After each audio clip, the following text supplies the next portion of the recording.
Covid vaccine को लेकर 2 dry run यानी मॉक ड्रिल देश भर में किया जा चुका है और अब इंतजार है देश को तो कोरोना वैक्सीन के आने का। बिहार में क्या कुछ तैयारियां हो चुकी हैं और कब तक एक संभवतः जो टेंटेटिव टाइमलाइन है उस मुताबिक वैक्सीन मिल जाएगा बिहार वासियों को। मेरे साथ इस वक्त बिहार के स्वास्थ्य मंत्री मंगल पांडे हैं खास बातचीत करने के लिए। सर, सबसे पहले तो हमने देखा कि 2 ड्राई रन हुआ, 2 ड्राई रन के बाद बिहार में जिस तरीके से केसेस अब कम हो गए हैं, लेकिन वैक्सीन कब तक आएगी?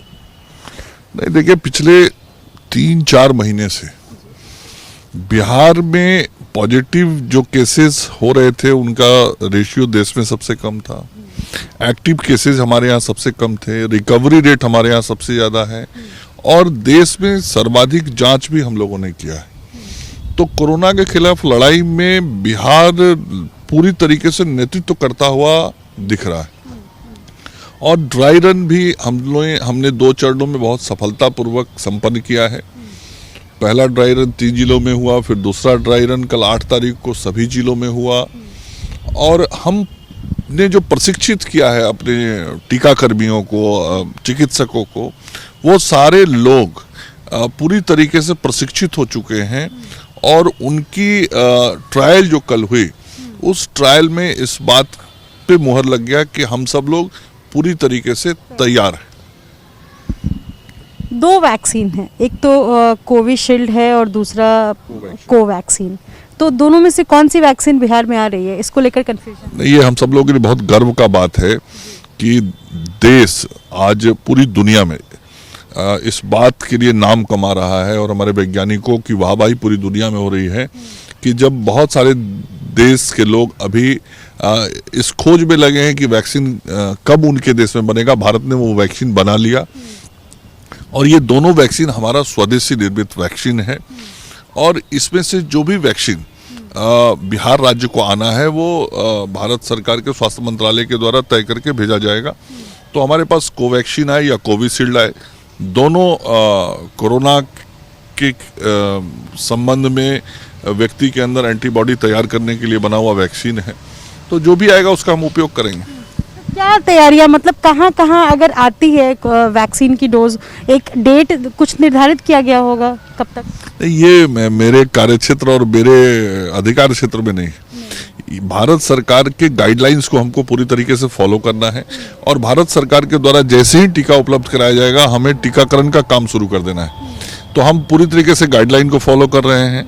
हम अपने सारे लोगों को ट्रेंड करके मॉक ड्रिल करके अपनी पूरी तैयारी रखे हुए हैं।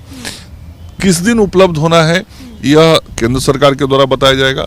जो जानकारियां मिल रही हैं उसमें इतना कह सकता हूं कि अब वो समय बहुत शीघ्र आने वाला है। बहुत शीघ्र आने वाला है। आपकी सर 2 दिन पहले बैठक हुई थी केंद्रीय स्वास्थ्य मंत्री के साथ, जिसमें आपने एक विचार रखा मीटिंग में कि जनप्रतिनिधि हैं जो और जो सरकारी कर्मचारी है उनको भी प्राथमिकता लिस्ट में शामिल किया जाए।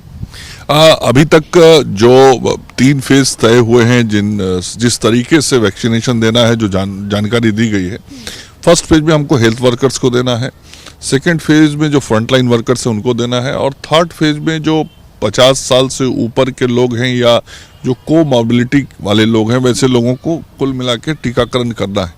उसमें मैंने केंद्रीय मंत्री आदरणीय डॉक्टर हर्षवर्धन जी को ये सुझाव दिया कि जो फ्रंटलाइन वर्कर्स का वैक्सीनेशन होगा उसमें फ्रंटलाइन वर्कर्स की तरह हमारे पंचायत से लेकर संसद तक के जो प्रतिनिधि हैं वो समाज में आज इस कोरोना के खिलाफ लड़ाई में काम कर रहे हैं, उसी प्रकार से जो हमारे सरकारी अधिकारी हैं, चाहे वो पंचायत में काम करने वाला अधिकारी हो या प्रदेश के मुख्यालय पर काम करने वाला अधिकारी हो, ऐसे सारे सरकारी अधिकारी भी दिन रात लगातार इस कोरोना के खिलाफ संघर्ष में आगे बढ़ के जाके फील्ड में कम्युनिटी के बीच काम कर रहे हैं। तो वैसे लोगों को हमको सेकेंड फेज में लेना चाहिए, आग्रह मैंने किया है।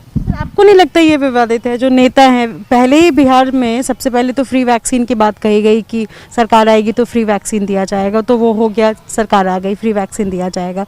लेकिन नेता, विधायक, मंत्री, इन लोगों को सबसे पहले प्राथमिकता लिस्ट में क्यों शामिल किया जाए?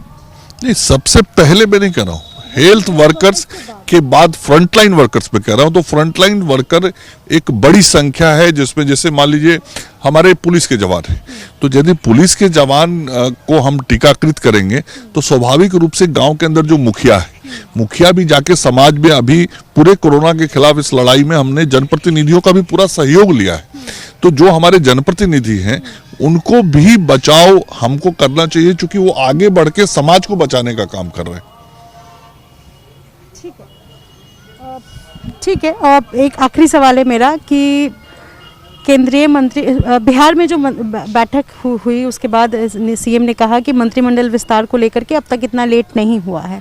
अब जब मंत्रिमंडल विस्तार को लेकर के जो बातचीत हुई वो कंप्लीट नहीं हो पाई, बल्कि कल सीएम ने ये कहा भी कि कोई बातचीत नहीं हुई है कि किस तरीके से विस्तार होगा, कैबिनेट विस्तार होगा। इस पर क्या कहेंगे बतौर बीजेपी? देखिए, मुझे इन विषयों के बारे में कोई जानकारी नहीं, चूंकि मैं इन विषयों पे बातचीत करने के लिए या चर्चा करने के लिए कतई कहीं से अधिकृत तो नहीं हूँ, इसलिए मैं इन विषयों पे कोई टिप्पणी नहीं कर सकता।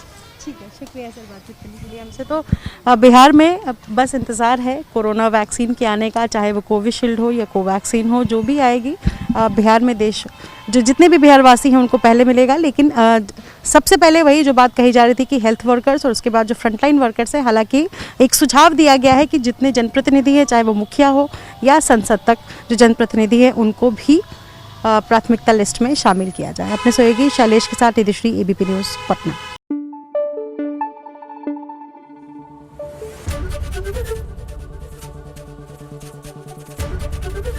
एबीपी न्यूज़ आपको रखे आगे।